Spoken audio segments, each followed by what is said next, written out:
پروردگار بحروں بر، پروردگار بحروں بر۔ اعوذ باللہ من الشیطان الرجیم، بسم اللہ الرحمن الرحیم۔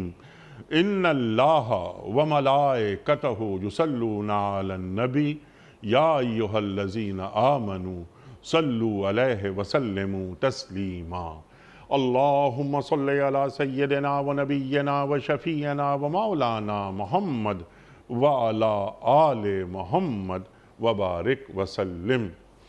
محترم خواتین و حضرات، پیام صبح میں ایک بار پھر خوش آمدید۔ میں ہوں آپ کا میزبان انیق احمد۔ پورے ماہ سیام میں ہم روزانہ ایک نیا موضوع لے کر آئیں گے اور اس پر اپنے عہد کے ایک جید عالم دین سے گفتگو کروائیں گے، سیکھیں گے کہ اس موضوع کے حوالے سے ہمارا دین ہمیں کیا تعلیم کرتا ہے۔ خواتین و حضرات، آج کا ہمارا موضوع ہے کہ ہمارے معاشرے میں مسجد کا کردار۔ سرکار دو عالم صلی اللہ علیہ وآلہ وسلم 13 برس مکہ مکرمہ میں، اس کے بعد 10 برس یعنی بعثت کے بعد مدینہ منورہ میں 13 برس تبلیغ ہوئی۔ یتلو علیہم آیاتہ ویزکیہم ویعلمہم الکتاب والحکمہ، قدسی نفوس تیار ہوئے، لیکن مسجد کی بنیاد نہیں رکھی جا رہی ہے۔ ہجرت ہوتی ہے 13 برس بعد، ابھی مدینہ منورہ میں داخل نہیں ہوئے کہ مسجد قباء کی بنیاد رکھ دی گئی۔ مسجد جو کہ وحدت کا مرکز ہے مسلمانوں کی، اور ہماری جو معاشرت ہے اس کا بنیادی نقطہ۔ خواتین و حضرات، مسجد کا کردار کیا ہونا چاہیے؟ دین کیا بیان فرماتا ہے؟ اللہ کے رسول صلی اللہ علیہ وآلہ وسلم کیا فرما رہے ہیں؟ مسجد نبوی کی بنیاد رکھی گئی صلی اللہ علیہ وآلہ وسلم، اور مسجد نبوی صلی اللہ علیہ وآلہ وسلم میں تربیت بھی ہو رہی ہے۔ اللہ اکبر۔ جہاد کے لیے قافلے بھی روانہ ہو رہے ہیں، آئلی مسائل بھی حل کیے جا رہے ہیں، وغیرہ وغیرہ بہت سارے کام۔ خواتین و حضرات، صفہ کا مدرسہ وہ بھی قائم ہے۔ ہمیں اپنی مساجد کو محض ایک رسمی عبادت گاہ بنا لینا کافی ہے؟ ایک نقطہ وحدت وہ کیوں نہیں بن سکا؟ ہماری معاشرتی ضرورت، مسجد موجود ہے لیکن مسجد کی وہ اہمیت یا ہماری زندگیوں میں مسجد کی وہ شمولیت کیوں نہیں ہوئی یا کیوں نہیں ہو پائی؟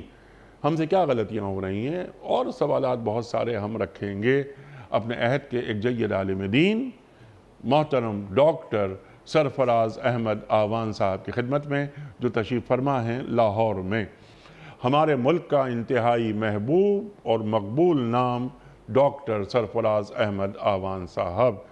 ڈاکٹر صاحب کو خوش آمدید کہتے ہوئے آغاز کرتے ہیں اللہ تعالیٰ کے بابرکت نام سے، سورہ جن اور آیات 18، 19 اور 20۔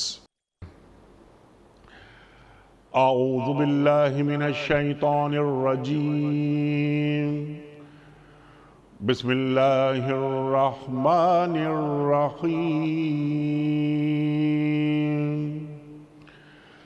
وَأَنَّ الْمَسَاجِدَ لِلَّهِ فَلَا تَدْعُوا مَعَ اللَّهِ أَحَدًا وَأَنَّهُ لَمَّا قَامَ عَبْدُ اللَّهِ يَدْعُوهُ كَادُوا يَكُونُونَ عَلَيْهِ لَبَدًا قُلْ إِنَّمَا أَدْعُو رَبِّي وَلَا أُشْرِكُ بِهِ أَحَدًا صدق اللہ العظیم۔ اور یہ کہ مسجدیں اللہ کے لیے ہیں، لہٰذا ان میں اللہ کے ساتھ کسی اور کو نہ پکارو۔ اور یہ کہ جب اللہ کا بندہ اس کو پکارنے کے لیے کھڑا ہوا تو لوگ اس پر ٹوٹ پڑنے کے لیے تیار ہو گئے۔ اے نبی صلی اللہ علیہ وآلہ وسلم، فرما دیجئے کہ میں تو اپنے رب کو پکارتا ہوں اور اس کے ساتھ کسی کو شریک نہیں کرتا۔ صدق اللہ العظیم۔ ڈاکٹر صاحب ارشاد فرمائیے، انٹرو میں نے کچھ کہنے کی کوشش کی، مسجد کتنا بنیادی کردار ہے ایک مسلمان کی زندگی میں۔ اللہ اور اللہ کے رسول صلی اللہ علیہ وآلہ وسلم ہمیں یعنی ہمارا ایک تعلق مسجد سے کیسا دیکھنا چاہتے ہیں؟ ارشاد۔ بسم اللہ الرحمن الرحیم، اللہم صلی وسلم علی النبی الکریم وعلی آلہ وصحبہ اجمعین۔ انیق صاحب، مسجد مسلم معاشرے کا شعار ہے، مسلم آبادی کی امتیازی نشانی اور مسلم آبادی کا شعار یعنی پہچان۔ جہاں مسلمان بستے ہیں دنیا بھر میں، آپ دیکھ لیجئے جہاں جہاں بھی بستے ہیں، چاہے وہ چھوٹی سی بستی کیوں نہ ہو، چند گھروں پر مشتمل افراد کا ہی کوئی ایک مقام نہ ہو، مسجد وہ چھوٹی ہو یا بڑی ضرور بناتے ہیں۔ گویا معلوم ہوا کہ مسجد مسلم آبادی کا شعار ہے، پہچان ہے۔ مسجد کا ادارہ کئی تبدیلیوں کا شکار ہونے کے باوجود مسلم معاشرے میں آج بھی خصوصیت کا حامل ہے۔ یہی وجہ ہے کہ قرآن کریم میں اللہ تعالیٰ نے 28 مقامات پر مسجد کا ذکر فرمایا ہے، 22 مقامات پر مفرد ہے مسجد جی، اور 6 مقامات پر جمع، اور خاص طور پر 15 مقامات ایسے ہیں جہاں اللہ تعالیٰ نے مسجد حرام کا ذکر فرمایا ہے۔ اس سے یہ بات واضح ہوتی ہے کہ مسجد کی کتنی اہمیت ہے ہمارے دین میں۔ یہ جو مسجد کا لفظ ہے، جیم کے نیچے زیر یعنی مسجد کے ساتھ بھی پڑھا گیا ہے اور مسجد کے ساتھ بھی پڑھا گیا ہے۔ آپ نے ابھی جو آیت کریمہ تلاوت فرمائی ہے سورہ جن کی پہلی آیت، وَأَنَّ الْمَسَاجِدَ لِلَّهِ، یہاں علماء کی رائے یہ ہے کہ یہ مساجد کا لفظ جو ہے یہ مسجد کی جمع ہے، اور مسجد کے معنی ہیں وہ اعضاء جن پر سجدہ کیا جاتا ہے، اور وہ اعضاء 7 ہیں، یعنی ناک سمیت پیشانی اور 2 گھٹنے اور 2 پاؤں اور 2 ہاتھ، یہ ساتوں کے ساتوں زمین پر ٹکے ہوئے ہوں پوری طرح سے، تو تب سجدہ ادا ہوتا ہے۔ اگر ان میں سے کوئی 2 اعضاء، مثلا ایک آدمی نے پورے سجدے کے دوران دونوں پاؤں اٹھائے رکھے، زمین پر لگنے ہی نہیں دیے، تو اس کا سجدہ نہیں ہوگا، اس کا سجدہ نہیں ہوگا۔ معذور آدمی کے لیے گنجائش ہے کہ وہ زمین پر اپنی پیشانی نہیں ٹیک سکتا، چونکہ وہ عذر کی وجہ سے سجدے میں جا نہیں سکتا، ورنہ اعضائے سجدہ یہ 7 ہیں۔ تو کہا جا رہا ہے کہ وَأَنَّ الْمَسَاجِدَ لِلَّهِ، دیکھو اللہ کے سوا یہ اعضائے سجدہ کسی اور کے سامنے نہ جھکے، خالصتاً اللہ تعالیٰ کے لیے۔ اور مسجد کا جو لفظ ہے، کل موضع یعبد فیہ فہو مسجد، ہر وہ مقام کہ جس کو خاص طور پر وہ عمارت جو اللہ تعالیٰ کی مخصوص عبادت یعنی نماز کی باجماعت ادائیگی کے لیے بنائی گئی ہو، اس کو ہمارے ہاں مسجد کہتے ہیں۔ اس امت کو اللہ تعالیٰ نے یہ خاص امتیاز بخشا ہے، اور نبی کریم علیہ الصلاۃ والتسلیمات کی خصوصیات جو آپ صلی اللہ علیہ وسلم نے ارشاد فرمائیں کہ مجھے باقی امتوں پر جو فضیلت بخشی گئی ہے، وہ 5 چیزیں جو نبی اکرم صلی اللہ علیہ وسلم نے ارشاد فرمائی ہیں، ان میں سے ایک یہ ہے کہ جعلت لی الارض مسجدا و طہورا، اللہ تعالیٰ نے ساری زمین کو میرے لیے مسجد بنا دیا ہے۔ پہلی امتیں اپنی عبادات بجا لانے کے لیے مخصوص مقامات پر ہی جا کر وہ عبادت بجا لا سکتی تھیں، اس کے علاوہ ان کے لیے گنجائش نہیں تھی۔ لیکن اس امت کو یہ اللہ تعالیٰ نے خاص رعایت بخشی کہ ایک تو پاک مٹی تیمم کے لیے استعمال ہو تو اس کو بندے کو طاہر کر دیتی ہے، اور وہ عبادت کے لیے اب گویا بالکل اس کو اجازت ہے کہ وہ نماز پڑھے۔ ایسا شخص کہ جس کو پانی نہیں میسر آ رہا یا جو پانی کے استعمال میں معذور ہے، اور مسجد ہے یعنی کہیں بھی یہ نماز پڑھنا چاہیں مسلمان تو وہ نماز پڑھ سکتے ہیں، سفر کے دوران ٹریول کرتے ہوئے سڑک کے کنارے پر ایک طرف ہو کر پڑھ سکتے ہیں، کھیتوں میں، جنگل میں، جہاں بھی چاہیں۔ یہ اس امت کو حضور اکرم صلی اللہ علیہ وسلم کے صدقے سے ایک اللہ نے کرم فرمایا ہے۔ ایک سب قدیم ترین مسجد جس کا قرآن کریم میں ذکر ہے وہ ہے ان اول بیت وضع للناس للذی ببکۃ مبارکا وہدی للعالمین، اور وہ مسجد حرام ہے۔ اور مسجد حرام خانہ کعبہ کی تعمیر 10 مرتبہ ہوئی ہے، ہم اس تفصیل میں نہیں جا رہے۔ خانہ کعبہ کے بعد، مسجد حرام کے بعد، بیت اللہ میں سب سے پہلی مسجد بیت ابی بکر صدیق ہے۔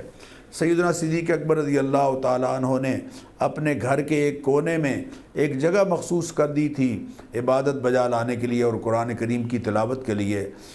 بخاری شریف کے شارح مولانا احمد علی سہارنپوری رحمہ اللہ نے حاشیہ بخاری شریف میں یہ بات لکھی ہے کہ ہوا اول مسجد بنی فی الاسلام، ہوا اول مسجد بنی فی الاسلام، کہ اسلام میں پہلی مسجد جو بنائی گئی ہے وہ یہ بیت صدیق اکبر والی ہے۔ سب سے پہلے وہاں سیدنا صدیق اکبر رضی اللہ عنہ تلاوت کیا کرتے تھے، اور تلاوت سے متاثر ہوتے تھے مشرکین کے بچے اور ان کی خواتین، تو چنانچہ انہوں نے یہ کہا کہ لا تسمعوا لهذا القرآن والغوا فیہ لعلکم تغلبون، اگر تم غالب رہنا چاہتے ہو تو قرآن کی بات کو نہ سنو، شور بچاؤ۔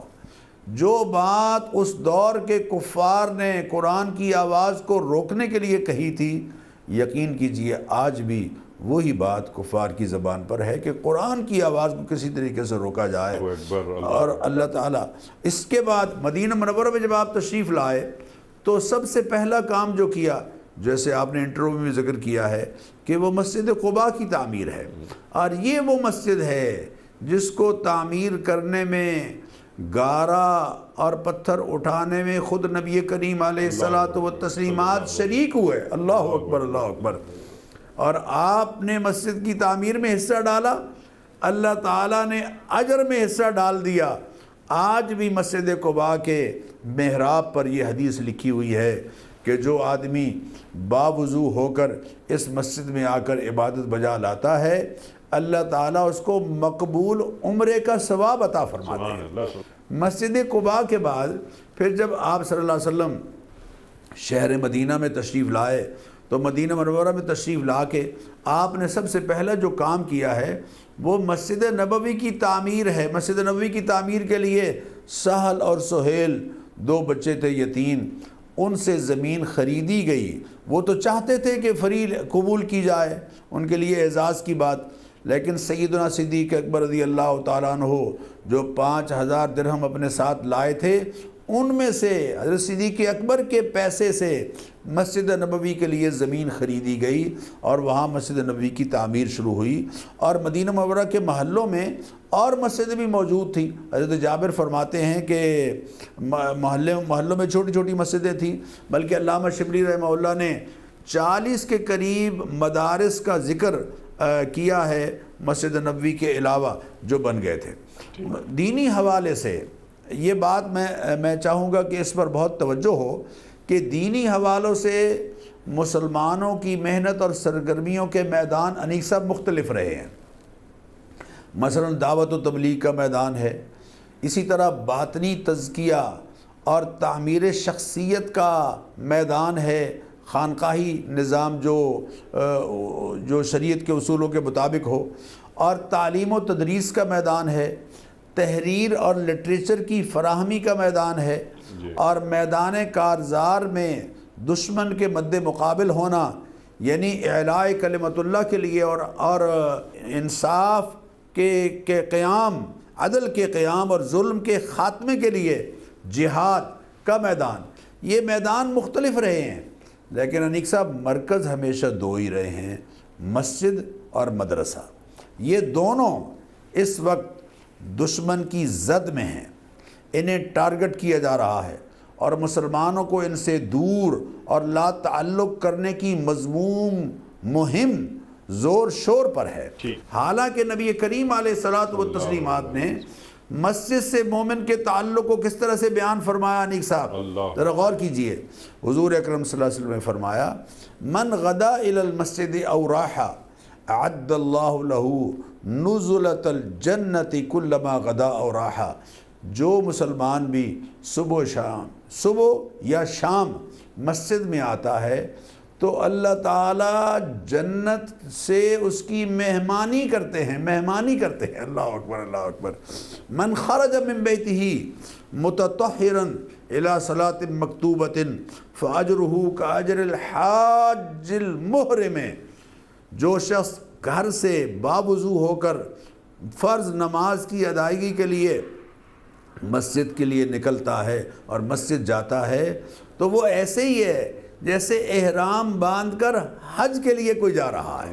اور ایک موقع پر حضور اکرم صلی اللہ علیہ وسلم نے فرمایا من اتا الی المسجد لا يريد الا ان يتعلم خيرا او يعلمه فاجره كاجر حاج تاما حجته. جو شخص مسجد میں آتا ہے اور اس کے آنے کا مقصد وہاں اپنی کوئی چودراہٹ جمانا یا اپنا روب جمانا امام صاحب پر اور خادموں پر، وہ مقصد نہیں ہے، بلکہ سیکھنے یا سکھانے کی نیت سے آتا ہے، تو اللہ تعالیٰ اس کو پورا حج ادا کرنے والے کی طرح اجر عطا فرماتے ہیں. فَأَجْرُهُ كَأَجْرِ حَاجٍ تَامًّا حَجَّتُهُ. اسی طرح نبی اکرم صلی اللہ علیہ وسلم نے فرمایا المساجد بیوت اللہ، یہ مسجدیں اللہ کے گھر ہیں. والمؤمنون زوار اللہ، اور مسلمان اور مومن جو ہیں وہ اللہ تعالیٰ کے مہمان ہیں. وحق علی المزور ان یکرم زائرہ، اور جو میزبان ہے اس پر لازم ہے کہ اپنے زیارت کرنے کے لیے آنے والے مہمان کا اکرام کرے. تو اللہ تعالیٰ اکرام کرتے ہیں اس بندے کا. اللہ تعالیٰ حدیث میں آتا، نبی کریم علیہ الصلوۃ والتسلیمات نے فرمایا جو شخص مسجد میں آتا ہے اور گپ شپ نہیں کرتا، کوئی باتیں وغیرہ نہیں کرتا، تو جب تک وہ مسجد میں رہتا ہے فرشتے اس کے لیے دعا کرتے ہیں اللہم صلی علیہ اللہم ارحمہ، اے اللہ اس پر خصوصی عنایات نازل فرما، اے اللہ اس پر رحم فرما. یہ ساری باتیں مسلم معاشرے میں مسجد کے لیے ہیں. اب غور آپ نے جو بات فرمائی کہ مسجد کا کردار کیا ہے. مسجد مسلمانوں کی تربیت اور کردار سازی کا مرکز ہے. نیک صاحب دور نبوی میں تو اس کے بڑے وسیع پیمانے پر اس کی سرگرمیاں تھیں، جیسے آپ نے انٹرو میں بھی ذکر کیا. یہ مسجد نبوی، اس میں نہ تو محراب تھا، اس میں نہ کوئی چراغ تھا، نہ روشن دان تھا. بارش جب برستی تھی تو اس کا چھت جو کھجوروں کے تنوں کے ساتھ اور کھجوروں کی شاخوں کے ساتھ بنایا گیا تھا وہ ٹپکنے لگ جاتا تھا. لیکن اس مسجد سے اٹھنے والی تحریک اور آواز نے دنیا کی تاریخ کو بدل دیا ہے، دنیا کے نقشے کو بدل کر رکھ دیا ہے. یہ مسجد نبوی جیسے آپ نے فرمایا بہت ساری ہمہ جہتی سرگرمیاں تھیں. یہ دار الندوہ بھی تھا، یعنی مجلس شورا کے لیے اسمبلی ہال بھی مسجد نبوی تھی. دار الامارہ بھی تھا، یعنی ریاست مدینہ کے سربراہ کا مرکزی دفتر بھی تھا. دار التعلیم و تربیہ بھی تھا، ایجوکیشن انسٹیٹیوٹ، پہلی درسگاہ جہاں بورڈنگ کی سہولت طلباء کو حاصل تھی. ابھی اصحاب صفہ کا آپ ذکر کر رہے تھے، صفہ کا تھڑا آج بھی موجود ہے.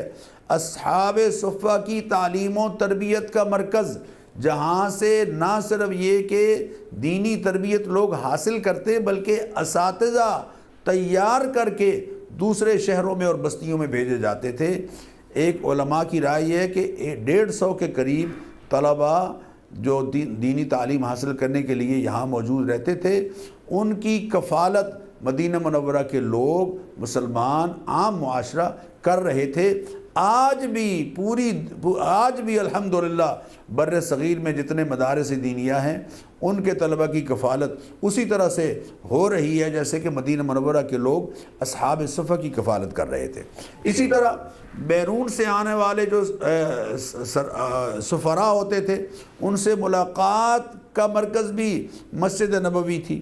بنو ثقیف کے نمائندوں سے گفتگو کرنے کے لیے حضور اکرم صلی اللہ علیہ وسلم نے ان کو مدینہ منورہ میں مسجد نبوی میں ٹھہرایا، بلکہ ان کے خیمے 3 خیمے مسجد نبوی کے صحن میں لگائے، یعنی مسیحی ہیں اور ان کے خیمے مسجد نبوی کے صحن میں لگائے جا رہے ہیں، اور ان کو کھانا نبی اکرم صلی اللہ علیہ وسلم خود اٹھا کے لا رہے ہیں ان کے لیے۔ لوگ کہتے ہیں ہمیں خدمت کا موقع دیجیے، آپ فرماتے ہیں نہیں نہیں، انہوں نے ہمارے مسلمانوں کا اکرام کیا تھا، آج ان مسیحیوں کا میں اکرام کروں گا۔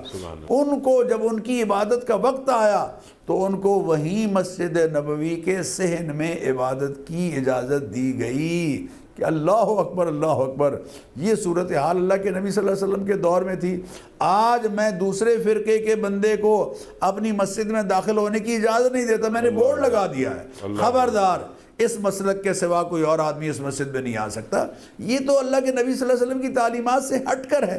بہرحال جنگ احد کے بعد مدینہ منورہ کے سرداروں سے دفاعی پالیسی میں مشورہ اور تبصرہ بھی مسجد نبوی کے صحن میں ہو رہا ہے۔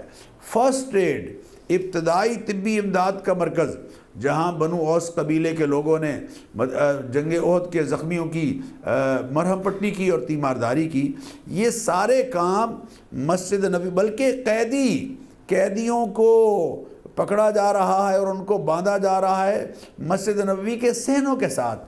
آج بھی اس تن ابی لبابہ وہاں موجود ہے اور اس پہ لکھا ہوا ہے کہ یہ وہ ستون ہے جس پر جناب ابی لبابہ رضی اللہ تعالیٰ عنہ کو باندھا گیا تھا۔ تو اس دور میں نئے قائم شدہ معاشرے میں مسجد مسلمانوں کا اس دور کی بات کر رہا ہوں، اس دور میں اسمبلی ہال بھی تھی، سینٹ ہال بھی تھی، دارالحکومت بھی تھی، پریزیڈنسی، جیل اور گیسٹ ہاؤس، عدالت، دارالعلوم اور کمیونٹی سینٹر، یہ سارے کام مسجد میں ہو رہے تھے۔ آج ہر کام کے لیے مختلف ادارے قائم ہو چکے ہیں، لیکن آج بھی مسجد ہمارے معاشرے کی تعمیر میں بڑا کردار ادا کر سکتی ہے۔ اس میں سے پہلا کیا ہے؟ اتحاد بین المسلمین کے اظہار کا مرکز ہے۔ سبحان اللہ۔ ایک ہی صف میں کھڑے ہو گئے محمود و ایاز، نہ کوئی بندہ رہا نہ کوئی بندہ نواز۔ مسلمانوں کے باہمی ربط و تعلق اور ایک دوسرے کے احوال سے آگہی کا ذریعہ ہے۔ سبحان اللہ۔ یعنی آپ دیکھیں نا، ہر روز 5 مرتبہ مقامی آبادی کے لوگ ایک دوسرے کے ساتھ ملتے ہیں، ان نمازوں میں اکٹھے ہوتے ہیں، اور جمعے کے روز ذرا اس سے اور مزید وسیع پیمانے پر ہفتہ وار اجتماع ہوتا ہے، اور عیدین کے موقع پر پورے شہر میں بڑے پیمانے پر اجتماع ہوتا ہے۔ آج اگرچہ چھوٹی چھوٹی جگہ پر ہی عیدیں بھی شروع ہو گئی ہیں، جمعۃ المبارک کی ادائیگی کا سلسلہ بھی شروع ہو گیا ہے، لیکن جامع مساجد آبادیوں میں مرکزی حیثیت رکھتی ہیں اور ان کو مرکزی حیثیت دی جانی چاہیے۔ اسی طرح اگر گاؤں ہے تو اس میں عید کا اجتماع اگر اکٹھا ہو تو جو مسجد کا یا عید کی نماز کا جو مقصد ہے وہ بہت حد تک پورا ہوگا۔ تو الحمدللہ یہ یعنی درس مل رہا ہے ہمیں، مساوات کا درس مل رہا ہے، نظم و ضبط کا درس مل رہا ہے، صف بندی۔ نبی اکرم صلی اللہ علیہ وسلم اس وقت تک نماز شروع نہیں کرتے تھے جب تک کہ صفیں درست نہیں کروا لیتے تھے، اور پھر ہدایات دیتے تھے کہ دیکھو صفوں کا درست ہونا یہ نماز کا حصہ ہے۔ آپ صلی اللہ علیہ وسلم فرماتے تھے صفوں کو سیدھا رکھو، اگر ٹیڑھا رکھو گے تو تمہارے دل ٹیڑھے ہو جائیں گے۔ گویا ایک نظم و ضبط سکھایا جا رہا ہے۔ اسی طرح قائد کی اتباع، لیڈر کی پیروی، کہ امام صاحب جو کاشن دے رہے ہیں، رکوع میں جا رہے ہیں تو سب رکوع میں جا رہے ہیں، سجدے میں جا رہے ہیں تو سب سجدے میں جا رہے ہیں۔ گویا تربیت ہو رہی ہے کہ قائد کی مان کر چلنا ہے۔ یہ ساری باتیں مسجد کے ذریعے سے ہمیں حاصل ہیں۔ سبحان اللہ۔ اور قائد کا بھی ایک تعلق ہے مسجد سے، اور ماضی پہ ہم نظر ڈالتے ہیں، محسوس یہ ہوتا ہے کہ حاکم وقت وہ بھی مسجد میں بیٹھتا تھا اور جو قائدانہ جو صلاحیت تھی اس کو اجاگر کرتا تھا۔ ملک کی قومی زندگی کے فیصلے مسجد سے ہوتے تھے، اور رفتہ رفتہ پھر ایسا ہوا کہ حاکم وقت نے، ہمارے حکمرانوں نے مسجد سے اپنا تعلق دور کرنا شروع کر دیا۔ ڈاکٹر صاحب، یہ پوری گفتگو بیت اللہ شریف سے آپ نے آغاز کیا، پھر مسجد نبوی صلی اللہ علیہ وآلہ وسلم وغیرہ وغیرہ، اور ہوتے ہوئے جتنے کام مسجد کے ذریعے ہوتے تھے، بہت ساری باتیں آپ نے بیان فرما دی۔ ایک بات یہ ہے کہ وہاں نکاح بھی ہو رہے ہیں، آئلی مسائل بھی ڈسکس کیے جا رہے ہیں۔ اللہ اکبر، اللہ اکبر، اور وہی کا سلسلہ جاری ہے۔ اچھا ڈاکٹر صاحب، اب سمپل سی اب یہ بات کہ جو آپ نے بات فرمائی وہ قرآن و سنت کی روشنی میں آپ نے عطا فرما دی۔ ہم سے بڑی غلطیاں ہو رہی ہیں۔ ہم نے یہ 2.5 لاکھ مساجد، 2.5 لاکھ سے بھی زیادہ مساجد ہیں پاکستان میں، ان مساجد کو ہم نے محض بس نماز پڑھنے کی جگہ سمجھ لیا ہے۔ نماز پڑھنے جاتے ہیں تو مسجد جانے کا مطلب یہ ہے کہ قرآن سے قربت ہے اور انسان سے قربت ہے۔ تو کتنا قرآن ہمیں مسجد سے مل رہا ہے اور کتنے صاحب قرآن ہمیں مسجد سے مل رہے ہیں، اور انسان کا انسان سے تعلق وہ جو دیکھنا چاہتا ہے اللہ اور اللہ کے رسول صلی اللہ علیہ وآلہ وسلم۔ ذرا کچھ بنیادی باتیں اس تعلق سے فرمائیے کہ ہم سے غلطیاں کیا کیا ہو رہی ہیں۔ مثال کے طور پر کہ مسجد میں امام صاحب نماز سے کچھ 2 منٹ پہلے بغلی دروازے سے برآمد ہوتے ہیں، آتے ہیں، نماز پڑھاتے ہیں اور اسی دروازے سے چلے جاتے ہیں۔ وہ جڑاؤ، وہ انسان سے تعلق، انسان کی نفسیات سے آگاہی، یہ کتنی ضروری ہے۔ آئیے، اس محلے میں کوئی ایک محلہ بھی نہیں ہے پاکستان میں جہاں مسجد نہ ہو۔ آؤ ہم سب نکلتے ہیں، ہمارے محلے میں کچھ مسائل ہیں نا، ان کا خاتمہ کرتے ہیں۔ ہر کام حکومت پہ نہیں چھوڑے جا سکتے۔ تو امام صاحب اور امام صاحب کی آج بھی، یعنی زوال یافتہ زمانے میں بھی امام صاحب کی کا ایک مقام ہے، ایک رتبہ ہے، پورا محلہ ان کی قدر کرتا ہے۔ تو ہمارے ائمہ مساجد نے کیا خود کو محدود نہیں کر لیا؟ اور حکمران کی ذمہ داری کیا ہے مسجد کے حوالے سے؟ ارشاد۔ جی اللہ تعالیٰ آپ کو جزائے خیر دے۔ میں آپ سے عرض کروں انیک صاحب، ہمارے جو ائمہ مساجد ہیں الحمدللہ آج بھی ہمارے ہاں محترم ہیں، قابل احترام ہیں، یقیناً۔ لیکن ایک مسئلہ ہے، یہ جو آپ فرما رہے ہیں نا کہ 2 منٹ پہلے آتے ہیں اور فوراً چلے جاتے ہیں، دراصل معاشرہ ان کی ضروریات کی پوری طرح سے کفالت نہیں کر رہا۔ انیک صاحب آج بھی میں آپ سے عرض کروں، پورے پاکستان میں آپ جائزہ لیجئے، پورے پاکستان میں ائمہ مساجد کی تنخواہیں 15,000 20,000 میکسیمم 30,000 ہے، اور وہ بیچارے کوئی کہیں ٹیوشن پڑھا رہے ہیں، کہیں کسی مدرسے میں پڑھا رہے ہیں، کہیں کسی سکول میں پڑھا رہے ہیں، الجھے ہوئے ہیں اپنی معاشی اگرچہ استغنا۔ امام کے لیے پہلی بات یہ ہے کہ وہ مستغنی ہونا چاہیے، لوگوں کی جیبوں پر ان کی نگاہ نہ ہو، لوگوں کے دلوں پر ان کی نظر ہو، لوگوں کے دلوں پر ان کی نظر ہو، اور لوگوں کے دل ان کا ٹارگٹ ہوں۔ اور الحمدللہ ثم الحمدللہ ایسے ائمہ جو شخصی تعمیر کی محنت کو پیش نظر رکھتے ہوئے درس قرآن دے رہے ہیں، درس حدیث دے رہے ہیں، اور جمعے کے خطبات میں متنوع ایسے عنوانات جن کی معاشرے کو ضرورت ہے ان پر گفتگو کرتے ہیں، تو آج بھی الحمدللہ ان کا احترام اور ان کی عزت اور ان کی بات کو سنا جاتا ہے، مانا جاتا ہے، ان کی بات پر کان دھرا جاتا ہے۔ بعض لوگ یہ شکایت کرتے ہیں کہ جناب مسجد میں لوگ اس وقت آتے ہیں جب خطبہ عربی کا شروع ہوتا ہے، تو دراصل وہ لوگوں کو کچھ دے نہیں رہے۔ جی، اگر خطیب لوگوں کو کچھ دے رہا ہو، ان کی جو دینی ضرورت ہے اور جو برننگ ایشوز ہیں ان پر اگر وہ گفتگو کر رہے ہیں تو پھر لوگ ان کی بات سنتے ہیں یقیناً۔ لیکن امت کو بھی چاہیے کہ ائمہ مساجد، خطباء مساجد، خدام مساجد، مؤذنین اور ائمہ، ان کی ضرورتوں کا اس طرح سے خیال رکھا جائے اور ان کی کفالت اس طرح سے ہو کہ ان کو مزید کسی اور کام میں الجھنے کی ضرورت ہی نہ پڑے۔ یقیناً ڈاکٹر صاحب آپ کی بات بالکل درست ہے، اتنا وقت دے رہے ہیں، بلکہ یہ کہ وہ جو دینی اقدار ہیں ان کو محفوظ بنا رہے ہیں وغیرہ وغیرہ۔ میرا سوال سمپل آپ کی خدمت میں یہ تھا کہ وہ کیا فرائض ہیں جو ائمہ مساجد پر واجب ہیں کہ یہ کام انہیں کرنا ہی کرنا ہے؟ یقیناً جیسا آپ نے کیا اچھی بات فرمائی کہ انہیں مستغنی ہونا چاہیے، ان کی نگاہ لوگوں کی جیب پر نہیں، لوگوں کے دل پہ ہونی چاہیے۔ لیکن کچھ دینی اقدار جس کا فروغ ہمارے ائمہ کی ذمہ داری ہونا چاہیے، وہ کیا ہے؟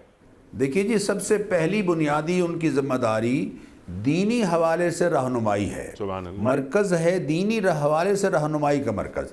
دوسری ذمہ داری جزوی مسائل کو نچلی سطح پر باہمی مل جل کر حل کرنے کا جذبہ۔ جزوی مسائل جو ہیں لوگوں کے محلے کے، کہیں صلح ہو رہی ہے، کہیں جھگڑا ہو رہا ہے، آج بھی الحمدللہ نیک صاحب لوگ ایسے مسائل میں بچیوں سے ان کے ماں باپ ناراض ہوتے ہیں تو ماں باپ کی ناراضی کو صلح میں بدلنے کے لیے فون کرتی ہیں خطیب صاحب کو، امام صاحب کو کہ آپ میری مدد کریں، میرے ماں باپ مجھ سے راضی ہو جائیں۔ جہاں امام کی قدر اور حرمت بیٹھی ہوئی ہے وہاں الحمدللہ آج بھی جزوی مسائل ان کے ذریعے سے حل ہو رہے ہیں۔ اسی طرح جذبہ ہمدردی کا بیدار کرنا، احوال سے شناسائی کہ کون بیوہ ہے جس کے گھر میں آج کھانے کو کچھ نہیں ہے، تو محلے دار مل کر صرف نماز ہی پر اللہ کو راضی نہ کریں بلکہ اس کی مخلوق، الخلق عیال اللہ، مخلوق اللہ کا کنبہ ہے۔ فَأَحَبُّ الْخَلْقِ إِلَى اللَّهِ مَنْ أَحْسَنَ إِلَىٰ عَيَالِهِ، اللہ کو سب سے پیارا مخلوق میں وہ ہے جو اس کے کنبے کے ساتھ اچھا سلوک کرتا ہے۔ تو مسجد کا جو مسجد کی جو کمیٹی ہے وہ امام صاحب کی قیادت میں اپنے محلے کا سروے کرے اور وہاں دیکھے ضرورت مند طلبہ کون ہیں جن کو فیسوں کی ضرورت ہے، ضرورت مند گھرانے کون سے ہیں جن کو مدد کی ضرورت ہے، اور آپ اخلاص کے ساتھ اگر یہ کام کریں گے تو فنڈز کی کمی آپ کو کبھی بھی نہیں ہوگی انیس صاحب۔ الحمدللہ ثم الحمدللہ لوگوں کو یہ یقین ہو جائے کہ یہ لوگ صحیح مقام پر پیسے خرچ کر رہے ہیں تو کبھی بھی ان کو کمی نہیں ہوگی، ان کے ساتھ لوگ تعاون کرنے والے ہوں گے۔ اور اس کی مثالیں ہمارے ہاں، ہمارے ملک میں کئی ادارے ایسے ہیں کہ جو الحمدللہ بہت تھوڑا دائرے سے شروع ہوئے اور آج ان کا دائرہ اربوں میں پھیل چکا ہے، جو لوگوں کو قرض دے رہے ہیں اور لوگوں کی مدد کر رہے ہیں۔ تو مسجد کا کردار، معاف کیجئے میں ایک بات عرض کرنا چاہتا ہوں، ایک ہے مسجد کا مثبت کردار اور ایک ہے منفی کردار۔ اللہ تعالیٰ نے سورہ توبہ کی آیت نمبر 107 میں مسجد کا ایک منفی کردار بھی ذکر کیا ہے۔ ایک منفی مسجد، ایک مسلمانوں کے لیے نقصان دہ، کون سی؟ وَالَّذِينَ اتَّخَذُوا مَسْجِدًا ضِرَارًا، کچھ لوگ ایسے ہیں کہ جنہوں نے مسجد کو دعوت حق کو نقصان پہنچانے والی مسجد بنا لیا۔ وَتَفْرِيقًا بَيْنَ الْمُؤْمِنِينَ، اہل ایمان کے درمیان تفریق پیدا کرنے کے لیے، اہل ایمان کے درمیان تفریق پیدا کرنے کے لیے وہ مسجد، انہوں نے مسجد کا نام دے دیا۔ اور دوسری مسجد کون سی ہے مثبت پہلو؟ لَمَسْجِدٌ أُسِّسَ عَلَى التَّقْوَىٰ مِنْ أَوَّلِ يَوْمٍ أَحَقُّ أَن تَقُومَ فِيهِ رِجَالٌ يُحِبُّونَ أَن يَتَطَهَّرُوا وَاللَّهُ يُحِبُّ الْمُطَّهِّرِينَ، جس کے نمازیوں کی اللہ خود تعریف کر رہے ہیں مسجد قباء۔ تو اب ہمیں جائزہ لینا ہے کہ ہمارے محلے کی مسجد قباء کی بیٹی ہے یا مسجد زرار کا کردار ادا کرتی ہے۔ اللہ اکبر۔ مسجد زرار کی بیٹی ہے یا مسجد قباء کی بیٹی ہے، یہ محلے داروں کو چاہیے ہے۔ امام صاحب اگر اپنے ٹریک سے ہٹ رہے ہیں تو میں بحیثیت محلے دار، بحیثیت نمازی اپنے چند احباب کے ساتھ امام صاحب کا احترام ملحوظ رکھتے ہوئے ان سے درخواست کروں کہ امام صاحب خدا را ہمیں لڑائیے نہیں، ہم میں تفریق پیدا کرنے کے لیے اپنے خطبات مخصوص نہ کیجئے اور مسجد کو کفر سازی کی فیکٹری نہ بننے دیجئے۔ جو ہماری ضرورتیں ہیں ان کے بارے میں، ہمیں تو نماز کے فرائض نہیں معلوم، واجبات نہیں معلوم، وضو کی سنتیں معلوم نہیں، غسل کا طریقہ معلوم نہیں، گھر کے ہم نے دنیا کو، ہم نے یہ شادی بیاہ کو دنیا داری سمجھا ہے، حالانکہ ہمارا دین تو اس کو دینداری کہہ رہا ہے۔ من تزوج فقد استکمل نصف الدین، جس نے شادی کی اس نے اپنا آدھا دین مکمل کیا۔ تو آپ اس حوالے سے ہماری رہنمائی کیجئے۔ مشترکہ عنوانات بہت زیادہ ہیں جو امت میں مشترکہ ہیں، جو مشترکہ عنوانات ہیں ان پر گفتگو کی آج شدید ضرورت ہے۔ ہمیں یہ غور کرنا ہوگا کہ میرے محلے کی مسجد قباء کی بیٹی ہے یا مسجد ضرار کی بیٹی ہے۔ اگر مسجد ضرار کا کردار ادا کر رہی ہے تو مجھے اس سطح پر کوشش کرنی ہے کہ وہ مسجد قباء اور مسجد نبوی کا کردار ادا۔ سبحان اللہ، سبحان اللہ۔ تو ڈاکٹر صاحب، آپ کیا یہ نہیں سمجھتے کہ اس سلسلے میں جو تجاویز آپ نے دی ہیں ابھی، ائمہ مساجد کی خصوصی تربیت کا اہتمام کرنا چاہیے حکومت وقت کو؟ اور جیسا بھی آپ فرما رہے تھے، ایک تو میرا سوال یہ ہو گیا، ائمہ مساجد کی تربیت انہیں معلوم ہو۔ آج جیسے 2.5 لاکھ مساجد ہیں، کتنے ایسے علماء ہیں ہمارے، یعنی پیش امام کتنے ایسے ہیں کہ جو آپ نے بات فرمائی کہ آئلی مسائل وغیرہ، نکاح کے مسائل، طلاق کے مسائل، معاشرت کے مسائل، ذوق عبادت کے ساتھ ساتھ حسن معاشرت بھی ضروری ہے، یہ ہمارے ائمہ بیان فرمائیں۔ اور ڈاکٹر صاحب لگے ہاتھوں ایک سوال میں اور کر لوں تاکہ وقت بچ جائے، کہ ہماری جو مساجد ہیں وہ فجر کی نماز کے بعد ظہر تک بالکل اس کا کوئی مصرف رہتا نہیں ہے۔ ظہر کی نماز میں لوگ آتے ہیں، نماز پڑھتے ہیں، پھر چلے جاتے ہیں۔ ہمارا ملک، اس میں لٹریسی ریشو کافی کم ہے، کیوں نہ ہر مسجد میں کم از کم پرائمری سطح کا اسکول ایک قائم ہو، ایک ڈسپینسری ضرور قائم ہو۔ یہ تو کراچی، لاہور، اسلام آباد وغیرہ بڑے بڑے شہر ہیں، لیکن جو ہمارے انٹیریئر کے جو علاقے ہیں ان میں دواؤں کا مسئلہ ہے کہ کیا ہی اچھا ہو کہ یہ مساجد ایک ڈسپینسری، ایک دواخانہ، ایک ڈاکٹر وہاں بیٹھا ہوا ہے اور وہ اہل محلہ کو دوائیں دے رہا ہے۔ ڈاکٹر صاحب بہت ساری باتیں، ارشاد۔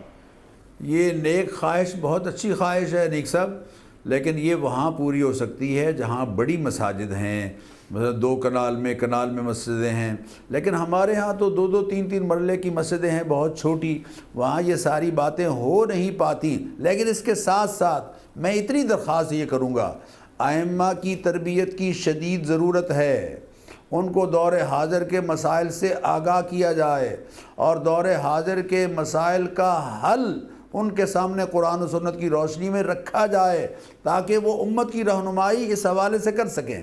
اسی طرح میں یہ درخواست کروں گا سب سے کہ مساجد آبادی کے لیے رحمت کا سامان ہو، زحمت نہ بنے، پرامن ماحول ہو، مساجد کا ماحول پرامن بنایا جائے، اور مساجد کے اندر آنے سے فرقوں کی بنیاد پر روکنے کا مزاج، اللہ نے اس کی مذمت کی ہے۔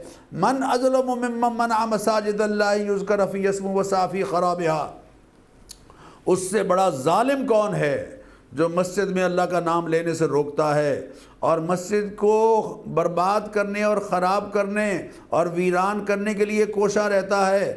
اللہ فرماتے ہیں جو ایسا کام کر رہے ہیں لہم فی الدنیا خزی، ان کے لیے دنیا میں بھی رسوائی ہے، ولہم فی الآخرۃ عذاب عظیم۔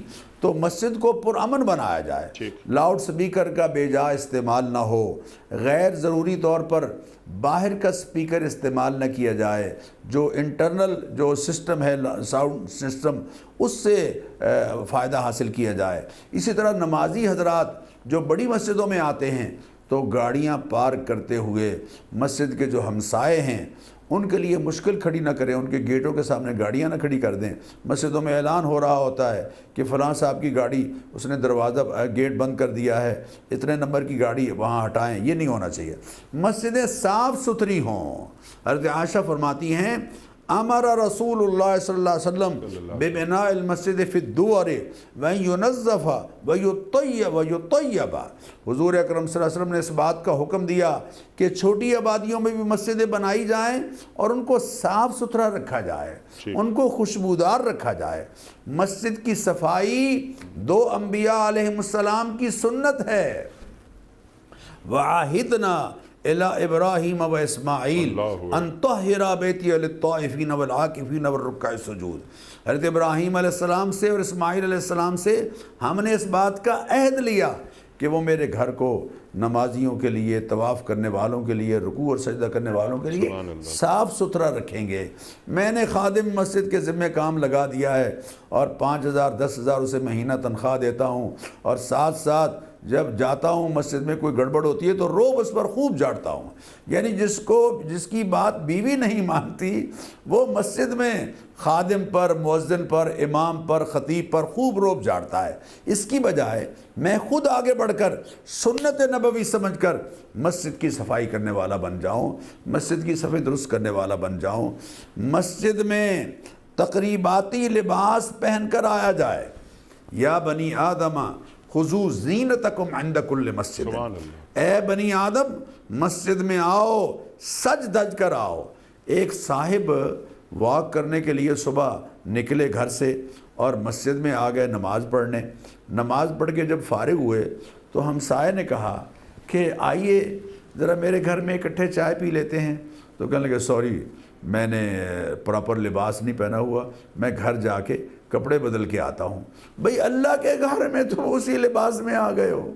اور لوگ کہتے ہیں جناب ان کپڑوں میں نماز نہیں ہوتی. نماز تو ہو جاتی ہے لیکن یہ کپڑے پہن کر کبھی ولیمے میں تو گئے ہو، کبھی شادی کی تقریب میں گئے ہو، کبھی کسی سربراہ کے ہاں ملنے کے لیے ملاقات کے طور پر ان کے پاس گئے ہو، اللہ سے ملنے کے لیے آئے ہو.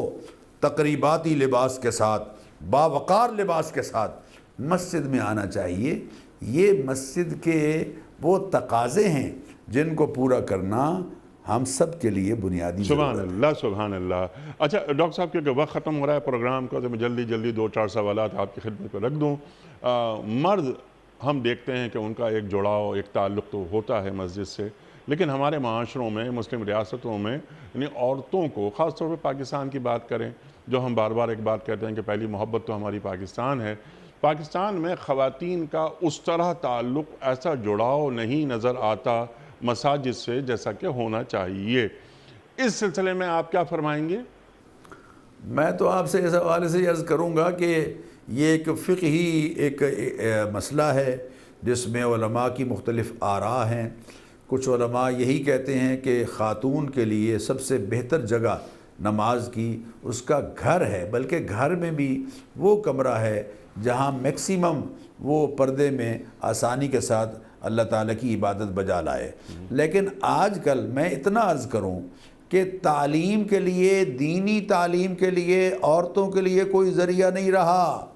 صبح کے جو دن کے مارننگ کے ٹی وی پروگرام ہیں ان کا اثر خواتین اس طرح سے قبول کر رہی ہیں کہ شادیاں اب اسی ترتیب کے ساتھ ہو رہی ہیں جو ٹی وی نے ان کو سکھایا ہے.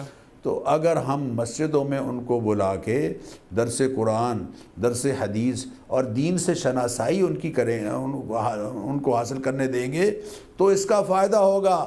حضرت بلال رضی اللہ تعالیٰ عنہ، حدیث میں آتا ہے حضور اکرم صلی اللہ علیہ وسلم نے 2 دن خواتین کے لیے مخصوص کر رکھے تھے. حضرت بلال رضی اللہ تعالیٰ عنہ حضور اکرم صلی اللہ علیہ وسلم کی بات خواتین تک پہنچا رہے ہیں. یعنی مسجد کو اس حوالے سے آج چونکہ خواتین کی تعلیم کا اور ذریعہ نہیں رہا، لہذا بڑی مساجد میں خواتین کے لیے باپردہ، باوقار طریقے کے ساتھ، اور اگر خاتون ہی کوئی میسر ہو وہی ان کو درس قرآن دے اور درس حدیث دے، اور خاص طور پر خواتین کے جو مخصوص مسائل ہیں ان سے ان کو آگاہ کرے، کیونکہ دین سیکھنے کا عورتوں کے لیے اور کوئی ذریعہ نہیں رہا ہے. سبحان اللہ سبحان اللہ. اور اگر کہیں آنے جانے کا راستوں میں کوئی کسی قسم کے کسی مسائل کا سامنا کرنے کا خدشہ ہو تو ان کے راستے الگ ہو جائیں، اور بیسمنٹ میں خواتین کے لیے الگ انتظام ہو جائے نمازوں کا، لیکن عورتوں کو مسجد سے تعلق ضرور رکھنا چاہیے. عجیب بات ہے کہ ہماری خواتین مسجد کی طرف جانے سے ہماری معاشرتی رکاوٹیں اتنی زیادہ ہو گئیں کہ اب وہ گریز کرتی ہیں. لیکن بہرحال اب چند مساجد کے اندر ایسی بات شروع ہوئی ہے کہ جہاں خواتین آتی ہیں، تراویحوں میں بھی خواتین کی آمد کا باقاعدہ خیال رکھا جاتا ہے.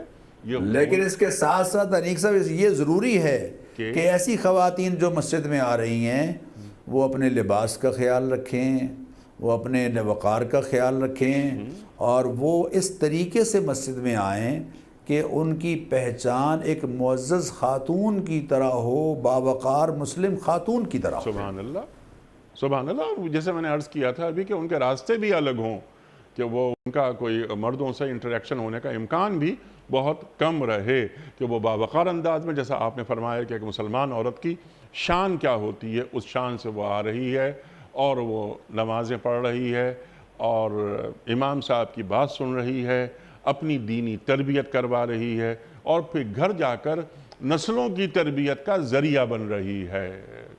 ڈاکٹر صاحب، آخری سوال آج کے پروگرام کا، آپ یہ دیکھتے ہیں کہ ہمارے پاس ہمارے ملک میں ہمارے جو معزز حکمران ہیں ان کی ترجیحات میں کہیں یا کسی گوشے میں مساجد کی کوئی اہمیت ہے؟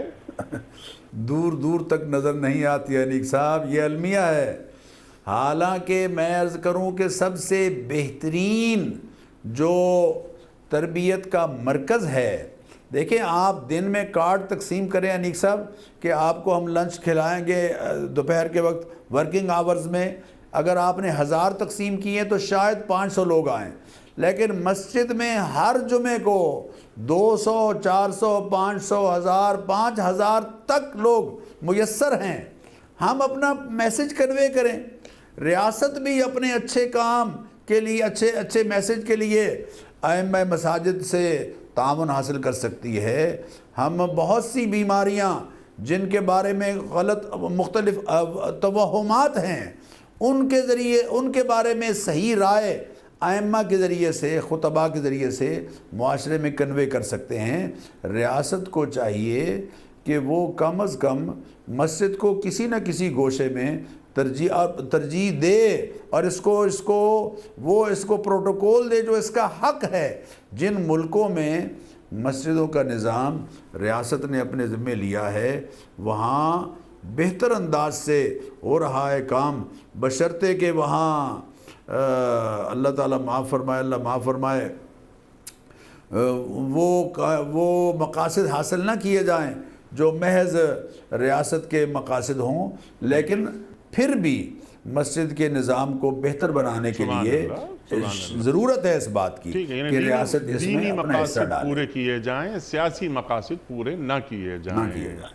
اچھا ڈاکٹر صاحب، آپ نے اس جانب روشنی تو ڈالی تھی، ائمہ کی تربیت اور ان کی جو گفتگو ہے اس میں خاص طور پہ ہمارے نوجوان، ان میں اتنی کشش ہونی چاہیے اس گفتگو میں کہ ہمارے نوجوان جو پڑھے لکھے نوجوان ہیں وہ بھی مسجد آتے ہیں، ان کے ذہن کے میں یہ بات، یعنی یہ پکا خیال ہوتا ہے کہ یہ امام صاحب جو گفتگو فرما رہے ہیں اس سے زیادہ ہم جانتے ہیں۔ تو خطبہ شروع ہوا عربی میں، وہ گھر سے نکلے، پہنچے، نماز پڑھی اور واپس آ گئے۔ مسجد کو پرکشش خاص طور پر نوجوانوں کے لیے وہ کیسے بنایا جا سکتا ہے آج؟ وہ تو امام صاحب کو اور خطیب صاحب کو محنت کرنی پڑے گی انیق صاحب۔ خطیب صاحب اور امام صاحب لوگوں کی سطح پر آ کر ان کے لہجے میں بات کرنا سیکھیں، ان کے لہجے میں بات۔ اولیاء اللہ اور بزرگان دین کی کامیابی کی بڑی وجہ یہ ہے کہ وہ لوگوں کے ساتھ ان کے لہجے میں بات کرتے تھے۔ کلم الناس علی قدر عقولہم انزل الناس منازلہم، نبی اکرم صلی اللہ علیہ وسلم فرما رہے ہیں کہ لوگوں کے ساتھ جب تم ملو تو ان کے مراتب کا خیال رکھو اور لوگوں کے ساتھ بات ان کی عقلی سطح کے مطابق کرو۔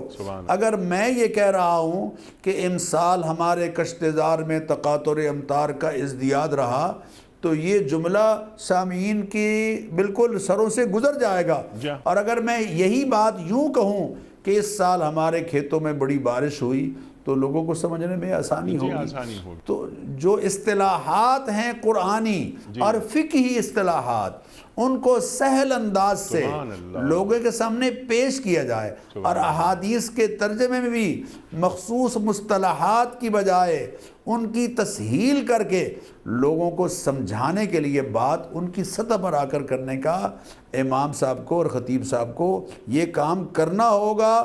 ان کی زبان میں بات کرنی ہوگی، ان کے لہجے میں بات کرنی ہوگی۔ سبحان اللہ، سبحان اللہ۔ اور اپنی علمی سطح کو مسلسل بڑھانا ہوگا، اپنے علم کو مسلسل تازہ رکھنا ہوگا، تاکہ یہ دنیا بدل رہی ہے تو بدلتی دنیا کے حالات و واقعات کو سامنے رکھتے ہوئے یہ نوجوان لڑکا یا کوئی صاحب کوئی سوال کر رہے ہیں تو ان کا جواب ائمہ مساجد دے سکیں۔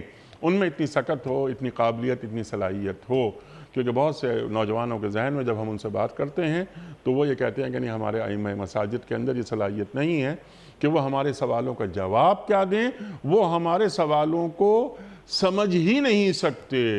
اللہ اکبر، اللہ اکبر۔